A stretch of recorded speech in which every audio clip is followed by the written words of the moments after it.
the entire industry is a massive risk. Yeah. The market could crash tomorrow. If the market tell yourself this: if the market crashes tomorrow and you couldn't be okay, then just get out the industry.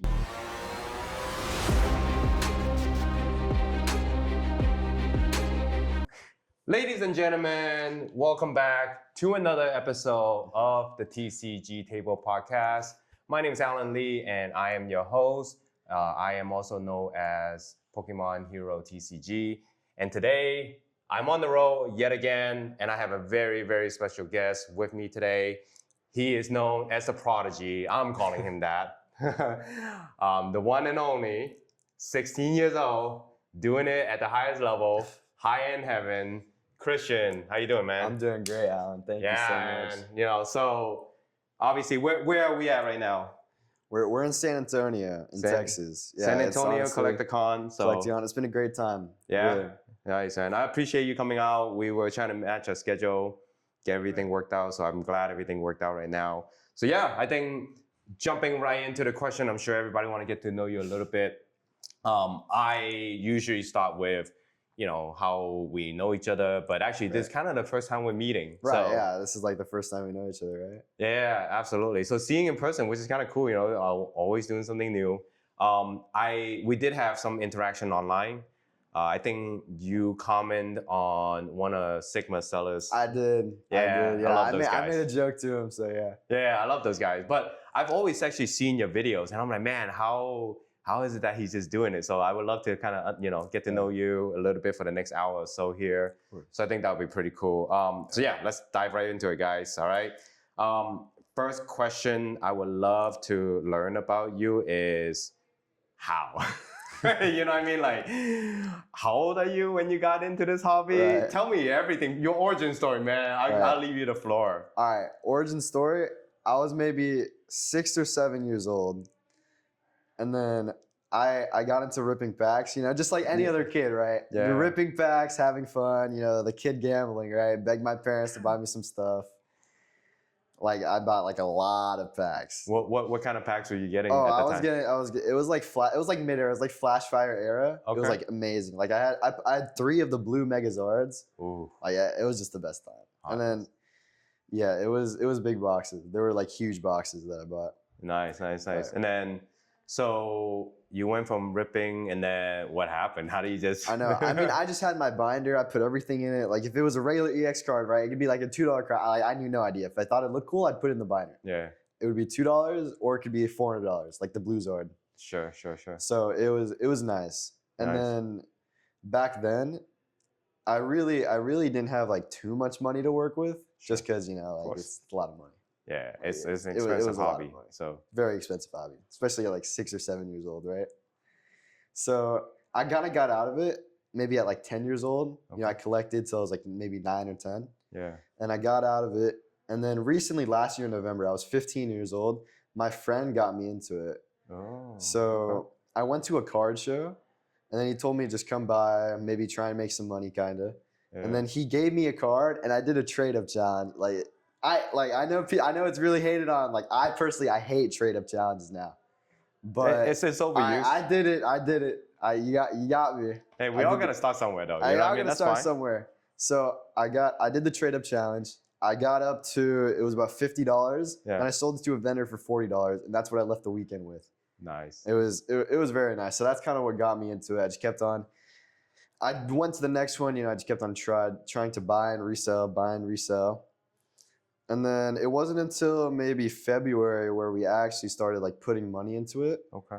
And then I took a loan out for my parents. So I told them I don't want to get like a car anymore. Like I don't want them to pay for my car. I want them to let me invest in the business. Okay. You know what I mean? And then I told them, if the business fails, just don't give me a car. Let me work for it, right? Just like anybody else would. Yeah. Smart So choice. there's not much downside. Well, obviously there wasn't much downside. You could have not gotten a car, but I could have not gotten a car, but obviously we are where we are now. Okay. God is good. We were very blessed. Yeah. No, man. So that was, you say last year? Yeah, last year in November. November. So right before the boom. Right before the boom. Wow. Okay.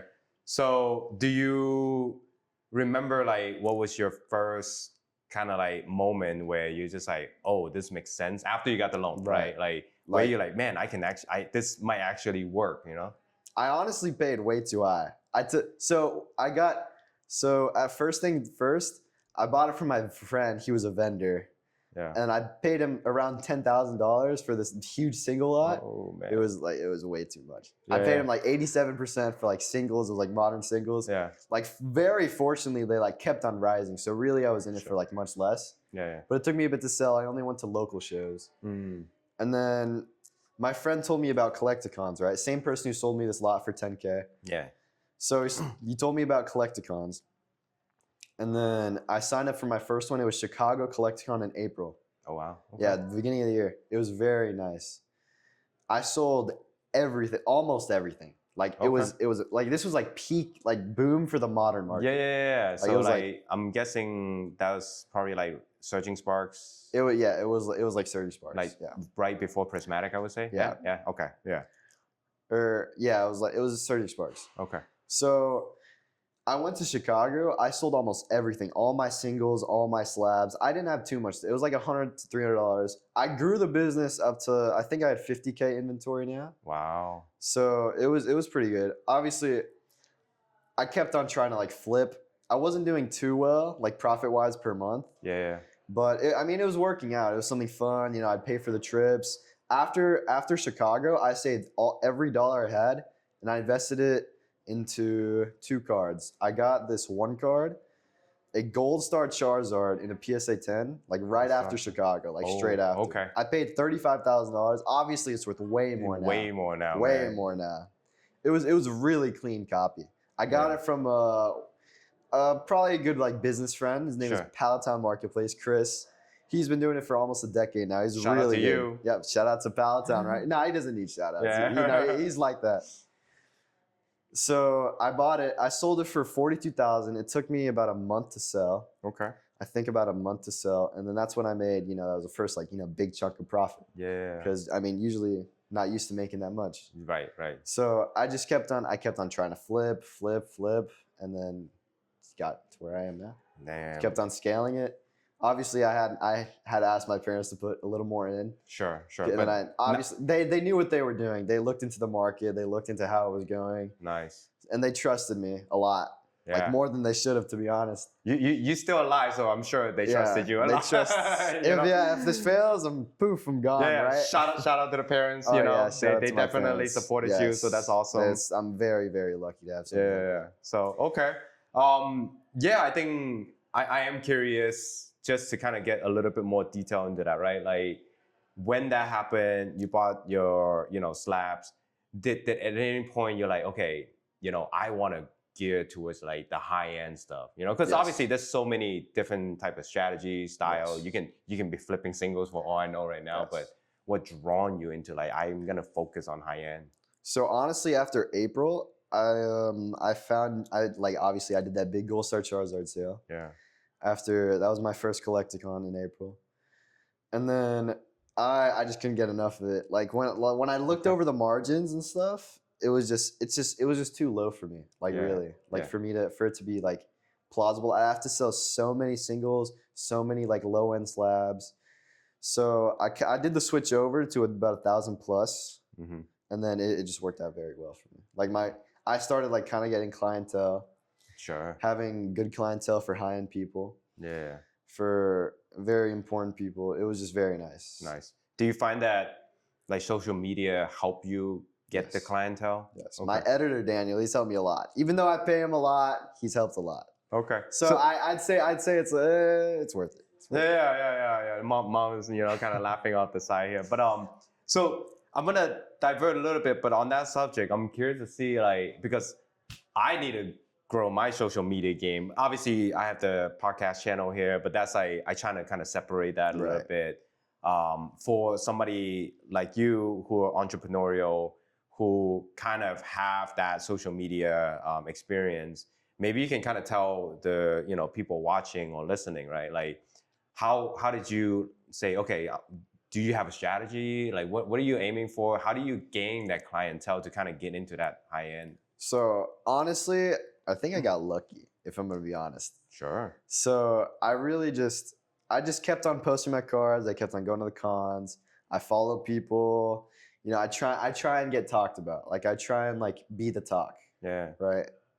So it ended up working out. But honestly, I think I got lucky because I don't. It's hard. It's pretty hard to replicate. Yeah. Like doing like high end like consistently and then getting clientele. Getting clientele was probably the hardest part. Sure. Like getting the connections and then getting people to get through their head. Oh, this kid is 16. He can't do anything.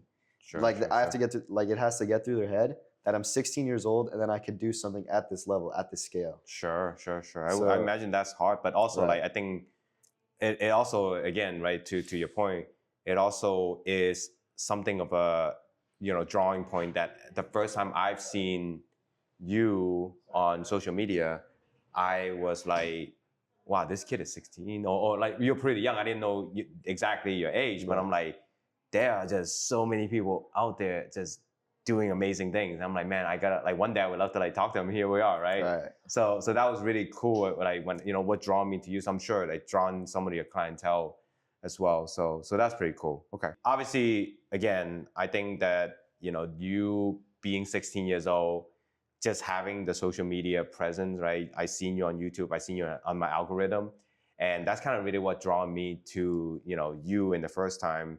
And I was like, man, this kid just doing it and selling high end stuff is really cool. But other than just going into and getting high end, what other experience did you have? Obviously, like I'm sure you kind of test a little bit of water, everything. Right. Any other things that you have from your experience you want to share there?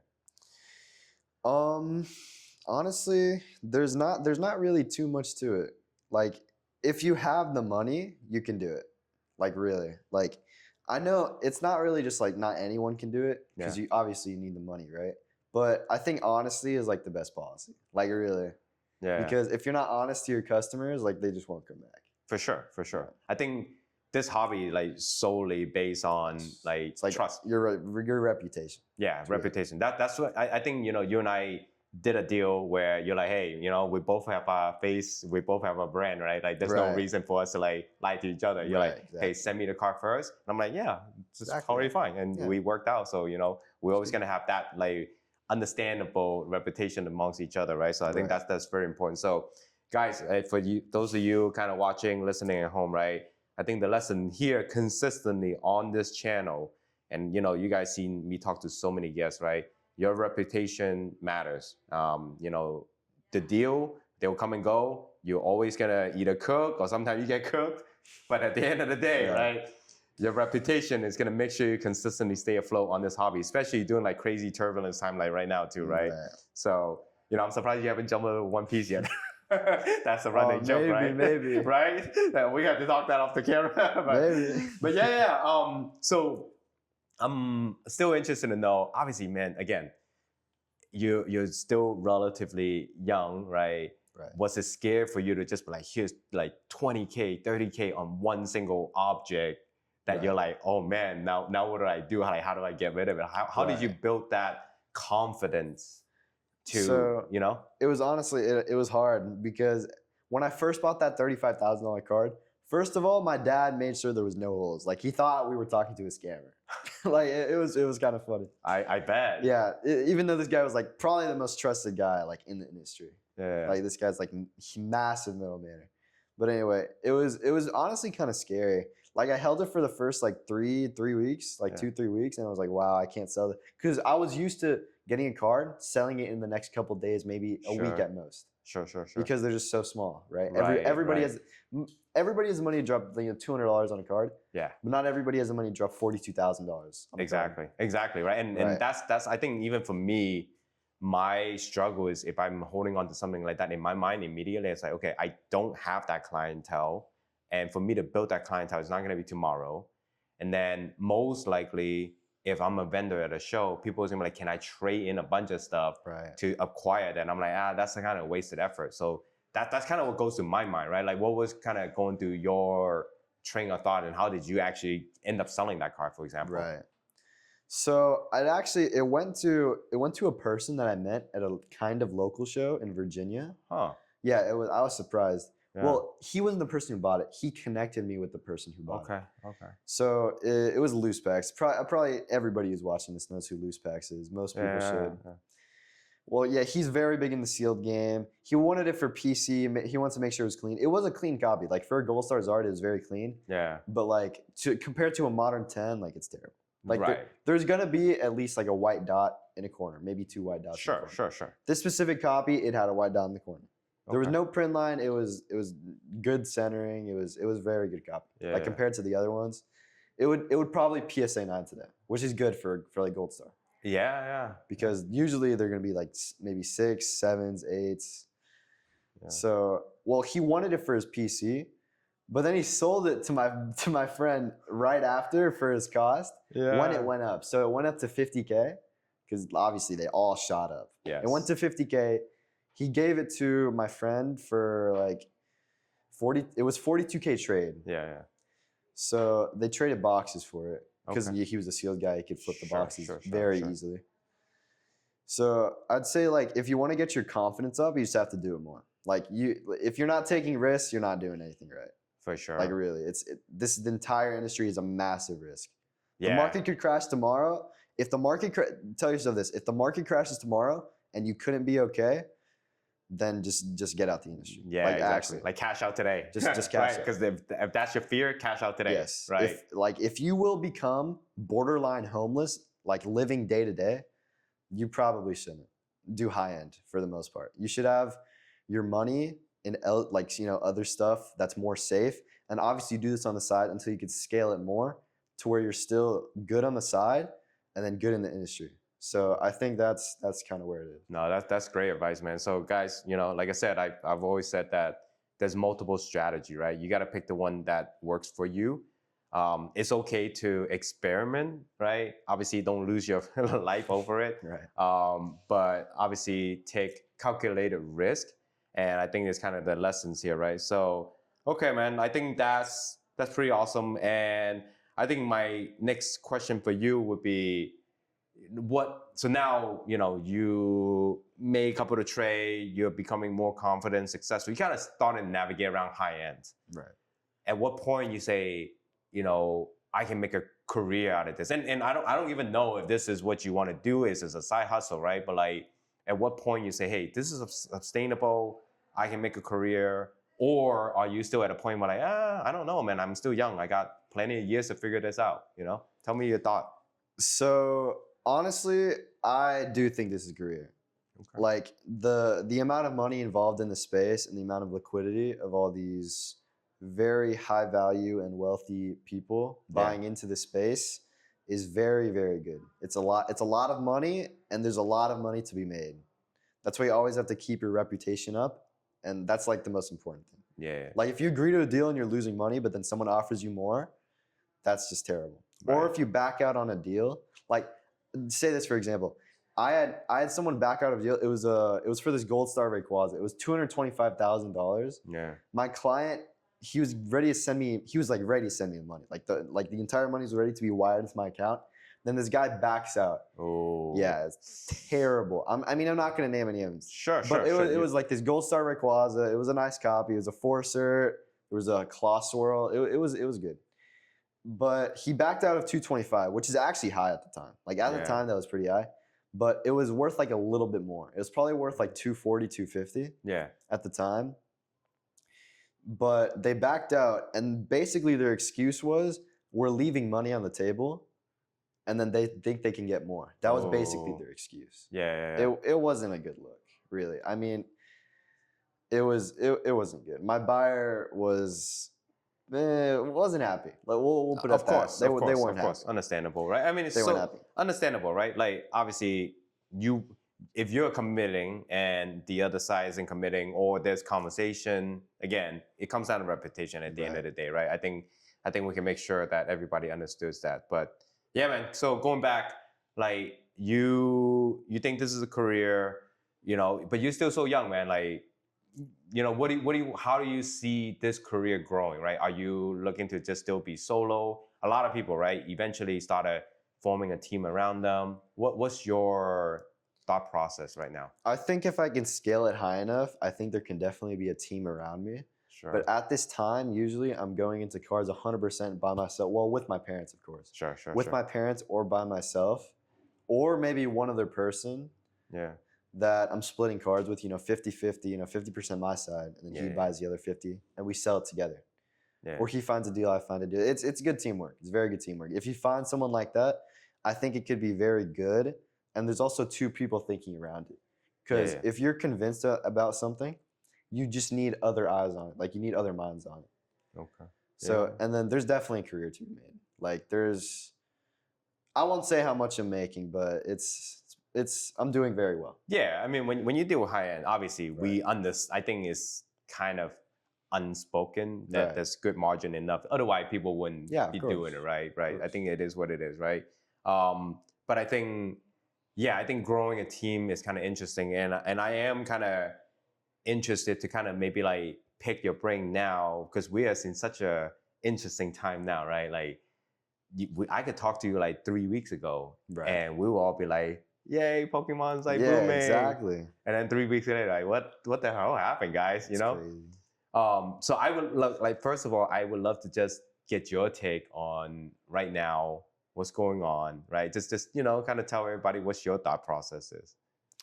So honestly, everybody's like, "Oh, the market's crashing." The market's not crashing. 2026 will be the best year for Pokemon ever.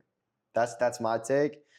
There's a lot of other people's takes that are the same Sure. or different, right? People say, "Oh, the market's crashing." High-end Pokemon not crashing. Don't be scared. Don't be scared of Pokemon. Yeah. If you think the market's crashing, come sell me your cards.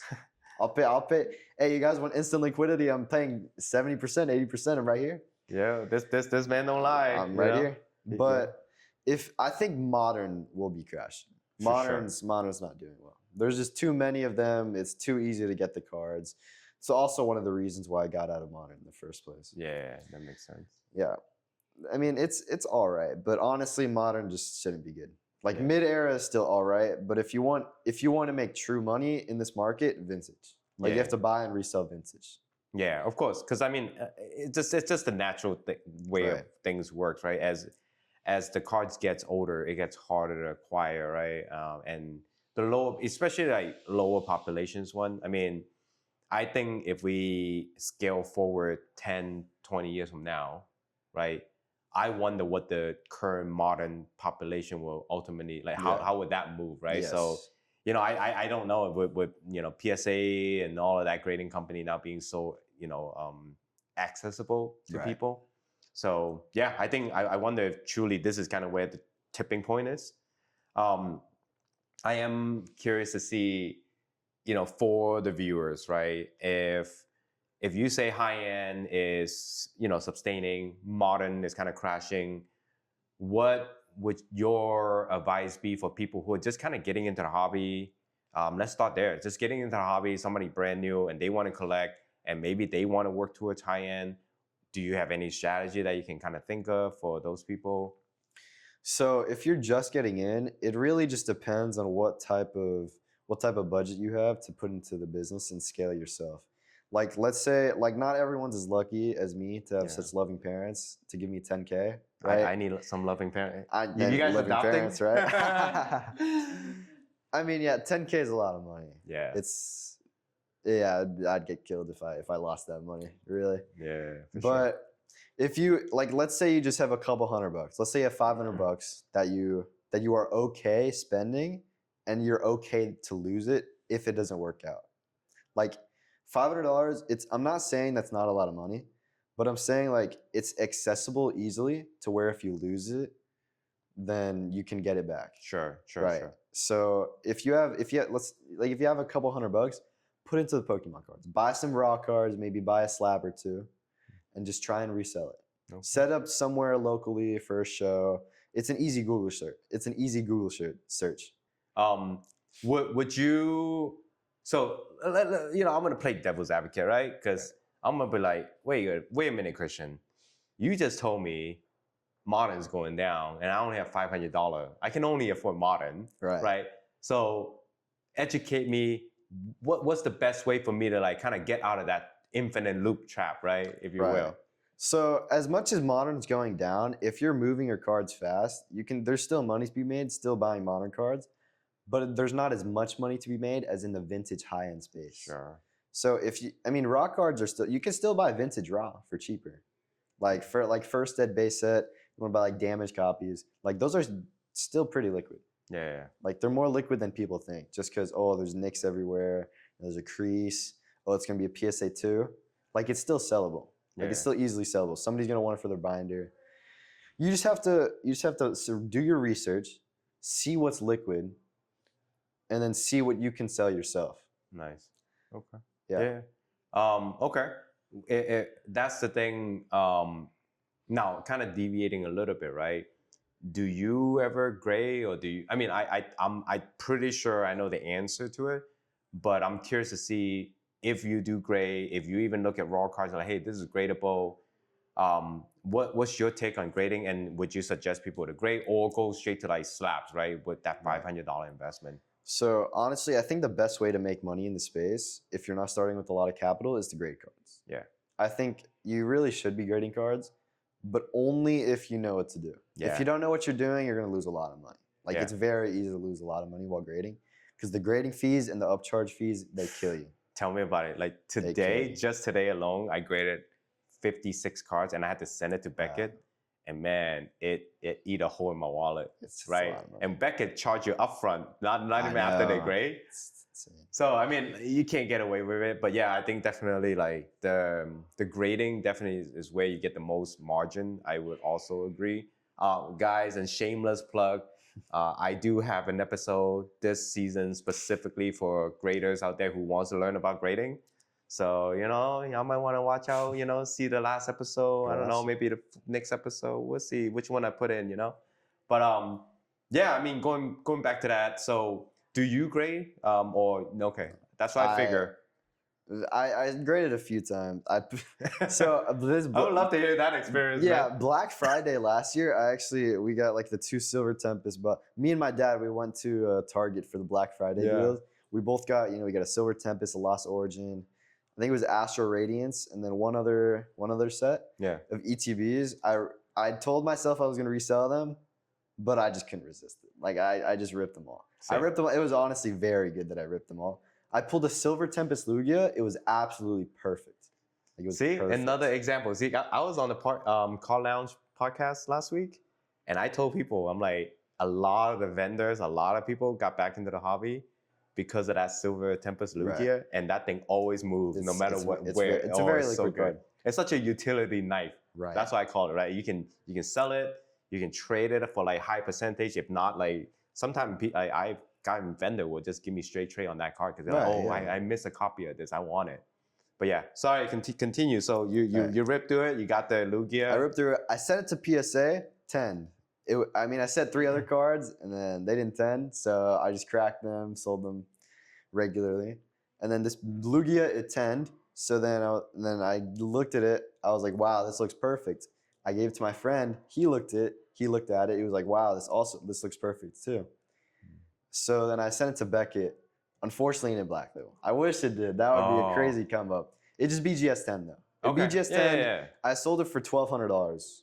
Okay, at the time, that's not bad. Yeah, at the time it was very good. I think it was worth like $1,300. Yeah. So give a little discount for a modern card.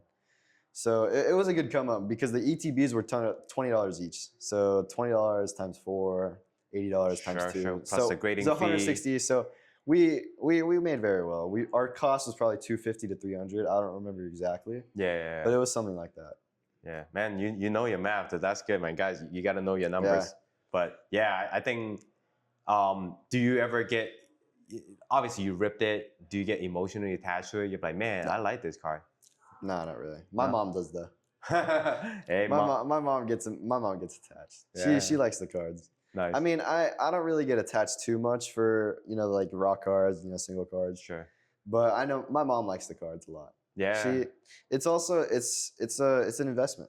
For sure. It really is. Yeah. Like if you buy like a very big card, like say you spend 6 figures on a card, it probably will only appreciate for the years coming. Yeah. Like I bought a Gold Star Rayquaza, and then my parents told me to keep it. They want to keep it, right? But it'll appreciate soon. For sure. Yeah, it'll appreciate soon. So we'll probably sell it, even though a lot of people don't want me to sell it. A lot of closer friends are like, if you sell it, I'm actually blocking you. It was yeah, it was funny. Man. Nah, it's just a joke. Yeah. But yeah, we might sell it. We don't know for sure. But if somebody comes with the right offer, we'd let it go. Of course. Yeah, of course. I think that's the part. So I kind of want to address something, right? Because a couple of the podcasts, I see a lot of comments, and most people, they're like, "Hey, man, you guys are like scalpers, right?" I'm like, you can use that term however you want in this hobby, right? I mean, but at the end of the day, I think people don't understand that this hobby is inherently tied to money value, right? Because if your Pokemon cards or whatever collectibles is not driving up in value, all of a sudden it doesn't look a whole lot more, less attractive. Just look at the Pokemon cards now. Look at the modern. Crazy. I see so many customers walking the show last week, Pokemon.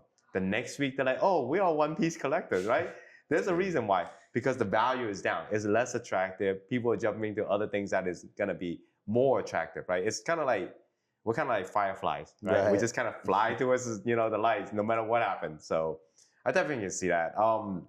So then, let's talk about what do you guys collect? Obviously, you have a lot of crazy bangers, right? And what... Are you collecting anything? Are you, obviously your inventory is your inventory, but, talk to me just like some of your collecting stuff now. So so we recently bought this Typhlosion. It's Typhlosion 17, first edition. I think I saw that. Yeah, in a PSA 10. My mom was gung-ho on keeping it, but she was like, oh, if the right offer comes, we're making a little bit of money, we'll let it go. But only if it goes to like a straight up collector. Like it has to go to like this guy that will never sell it. He's rich enough to not need to sell it. And then unfortunately, it happened way too fast. I think we sold it within 2 weeks. Yeah. I probably got like a lot of people think, oh, this guy didn't actually PC it. He just bought it to make money. We were prepared to keep it for 10 years, at least 10 years. Nice. Like we know it's gonna be worth more. Like sure. But we got a good number for it. I'm not gonna disclose it. But we got a good number. No, that stuff's to your discretion. Then let's step back one quick second, right? So, because I'm trying to understand the math. Obviously, you're blowing past me, way past me here. If you're purchasing a high value item, let's just say a Rayquaza at like 250 now. Yes. Some crazy number. Aren't you locking up a majority chunk of your capital for something else? So how do you... like, well, I can't sit on this for too long. How do you balance that?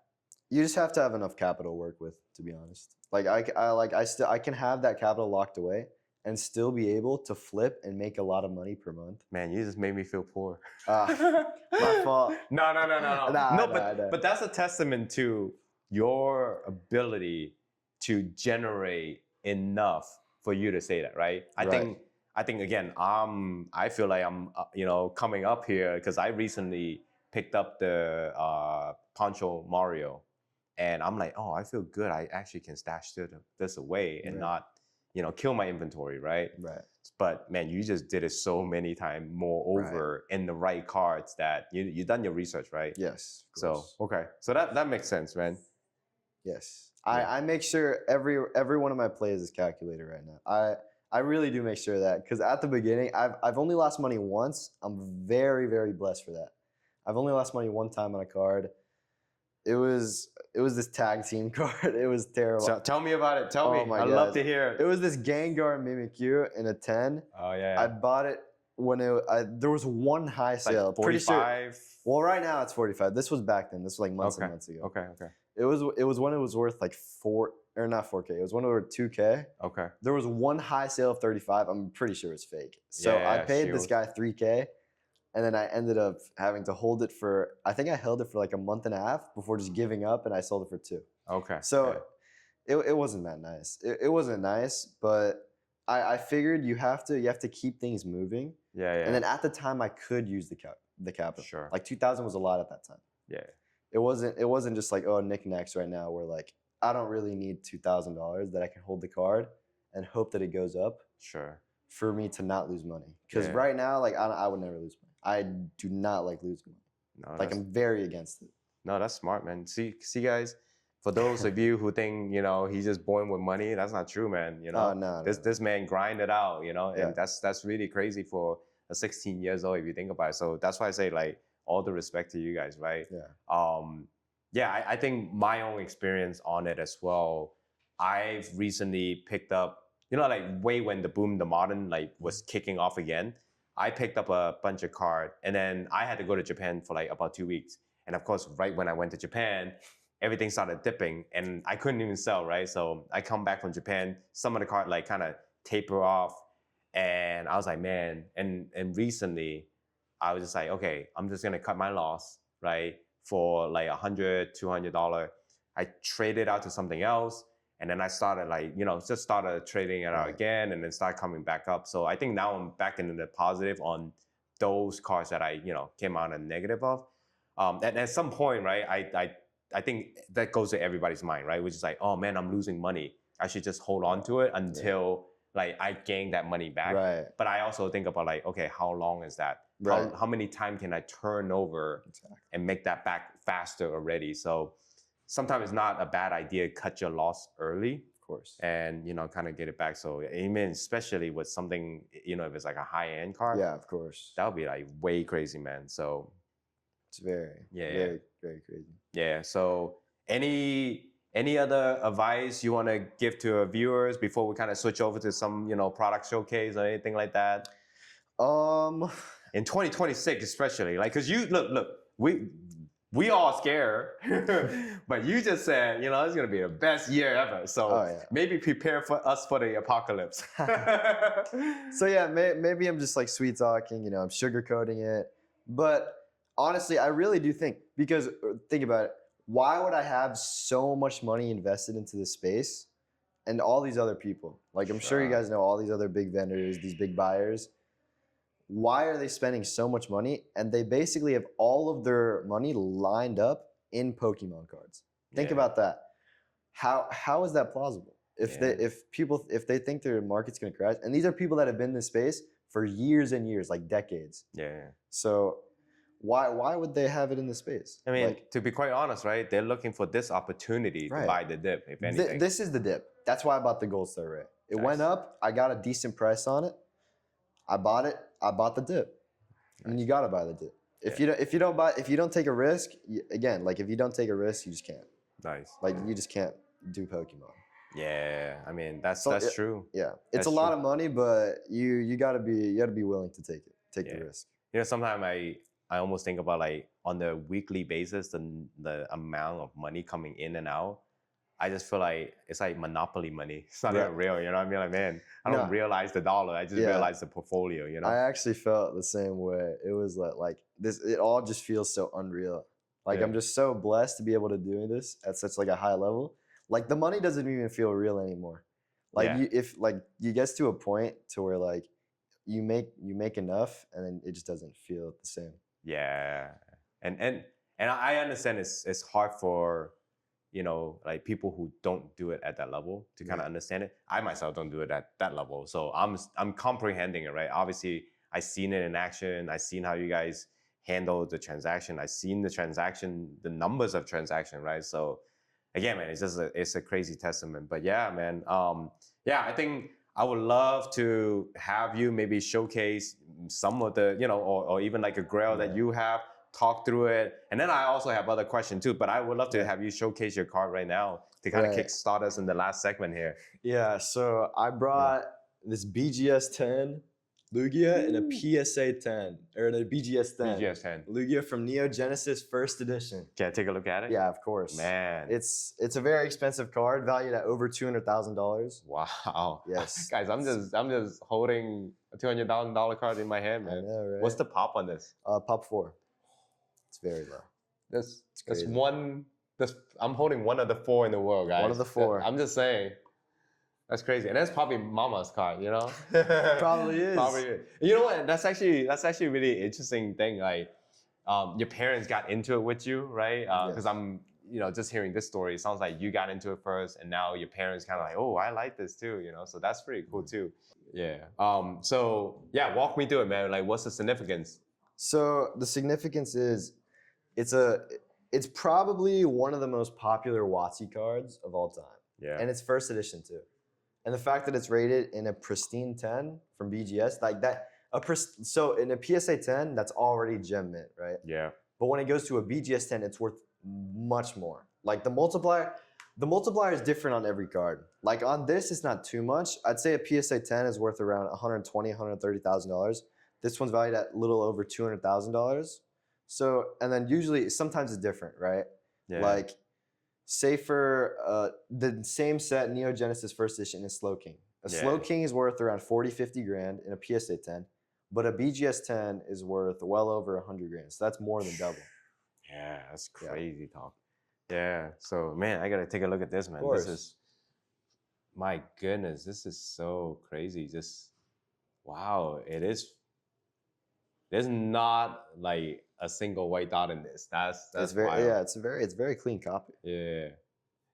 Didn't you recently also pick up like the whole set of crystal as well? So I did a lot of pickups. I know, I saw that. Yes, I got two whole crystal sets. I got a legendary collection set, and then I got a first edition shadowless base set in a PSA 10. All PSA 10s. Wow. So yeah, it's a lot of money. It's a lot of stuff. I think did you already sell through those? No. We sold through the LC set and the crystal sets. We've yet to sell the base set, but we have competing offers, and we'll probably be selling it within the month. That's awesome, man. That's crazy talk. But yeah, okay. I think with that said, you know, I think, man, I'm speechless because I'm still holding on to like one of the rare 4 copies in the world, man. This is just such a cool, you know, moment. I don't have any showcase, unfortunately. I think you put my stuff in but I also like, you know, I'm scrambling, right? So I really, really appreciate you guys coming through for sure. This was awesome. I've actually learned a lot from you. I think for the last part here, if you can tell everybody watching your social media, how can they find you? If they have questions, how they can get a hold of you? Oh yeah, I mean, just message me on Instagram. Hi_endheaven. Yeah. Instagram, TikTok, YouTube. Message me on Instagram though. Don't message me on like TikTok. Yeah. I don't really look at TikTok that much. Yeah, and man, you're like on that phone 24/7. I think. Oh, it's terrible. Yeah, I don't like it that much. No, scale that back. You're still 16 years old, man. I'm old. I can tell you that. You know, I can tell you. My mom will approve here. You know what I mean? But no, I really appreciate you stopping by. You know, I appreciate we got to get this episode out. You know, it was a long coordination process. So I really appreciate you and your family working with me. So you guys definitely, you know, have you have a loving parent supporting you. So that's really awesome, man. So yeah, I will end this episode here, guys. So this is Alan again, Pokemon Hero, High-End Heaven, Christian, super bangers. You guys, high-end collectors, if you ever watch this, you want to hit him up. He's your guy. So right here. Guys, I'll see you guys in the next episode. Thank you so much, man. Of course. All right. Appreciate it. All right. Peace. All right, guys. This is Alan with Pokemon Hero, and I am the host of the TCG Table podcast. So this is the moment you all been waiting for. We have the Stained Glass Birds giveaway. All right. This is going to be the PSA 10 Stained Glass Birds, and we're going to be giving it away to one of you guys, lucky winner. This is how you're going to do it, okay?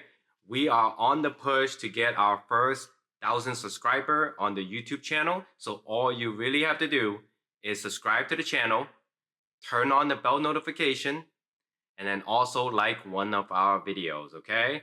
So if you do all that, we are going to enter you into the drawing automatically. And we are going to be doing the drawing when we hit our first 1,000 subscriber. So stay tuned for that. And we want to give a big shout out to 9 Coins Collectible for sponsoring this giveaway. So good luck to you all, and we will see you guys soon, okay? Peace!